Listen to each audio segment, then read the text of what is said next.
Dear students, in the earlier module, we had talked about the competent host. We had talked about the various vectors or the carriers and the artificially constructed plasmid like PBR322. In this module, we are basically going to talk about the amplification of the gene of interest. It means that if you have incorporated your gene of interest in the plasmid, you'll have to get the multiple copies. So the multiple copies, you can procure them only when the bacteria undergoes multiplication, like E. coli divides every 20 minutes. So after every 20 minutes, if the DNA of interest gets incorporated in the plasmid, then you will get the gene of your interest as well.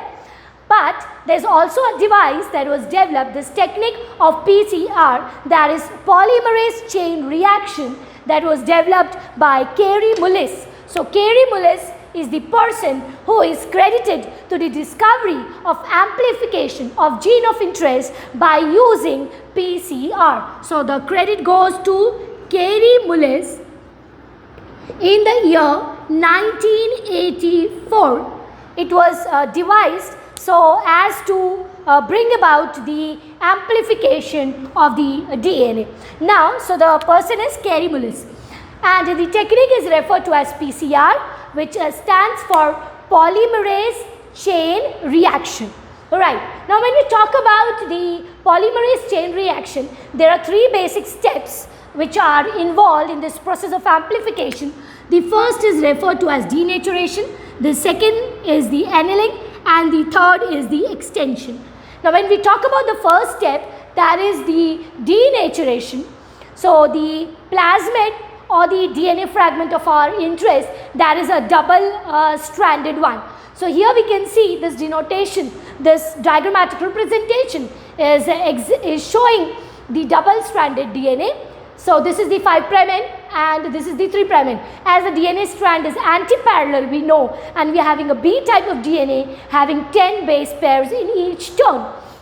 So we can see that this is the hydrogen bonding which is there between the different nucleotides like A, T, G and C. So if we talk about A and T, there is a double bond between A and T, and between G and C there is presence of a triple bond, and these bonds which are present, they are basically referred to as the hydrogen bonds. So the hydrogen bonds are present between A, T, that's a double bond, and between G and C it's a triple bond. So these are the nucleotides which have got attached through the hydrogen bond.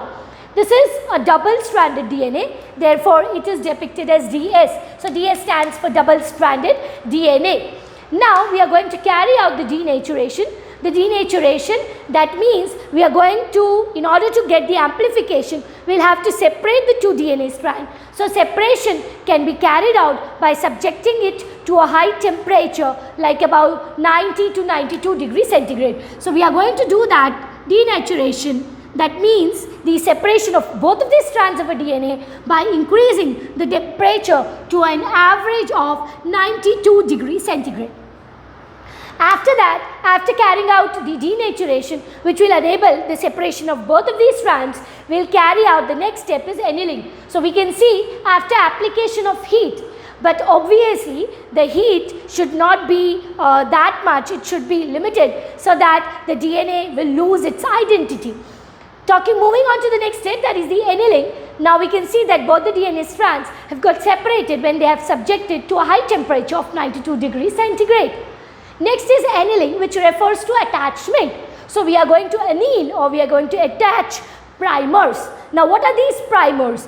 Primers are short oligonucleotide. So they are short oligonucleotide sequences which are complementary to the DNA. So we are going to attach the short oligonucleotide sequences which are complementary to the DNA.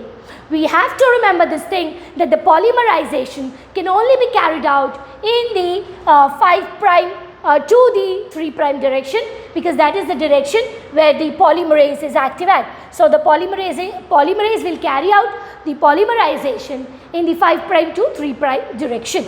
So we have attached two primers at both the ends. So we can see that attachment of one primer over here and the other primer over here, and the polymerization will be carried out in the 5' to 3' direction.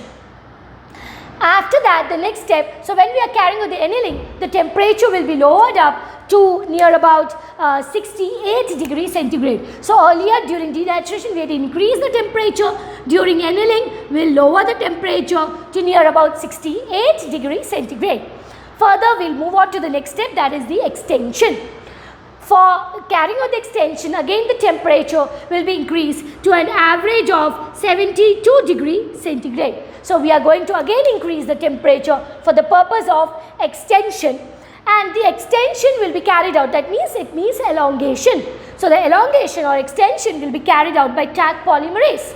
Now Taq polymerase is a specific type of polymerase where this Taq stands for Thermophilus aquaticus.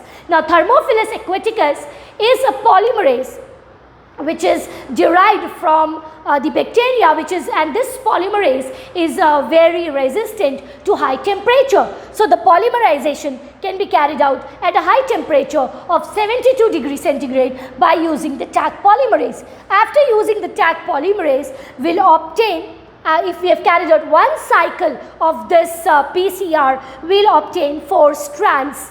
So after every cycle there will be doubling. After 30 cycles, on an average 1 million strands of the DNA of our interest will be obtained. So to carry out the amplification of the DNA, polymerase chain reaction stands out as a very useful process wherein we require Taq polymerase as the raw material. We require the DNTPs, that is deoxynucleotide triphosphates. So we require DNTPs as the raw materials, which include DATP, DGTP, DCTP, DTTP. All these are deoxynucleotide triphosphate, which will get attached over here at the corresponding site during the process of elongation, when that is brought about by Taq polymerase. So the raw materials would be Taq polymerase, it would be the various DNTPs. We will also require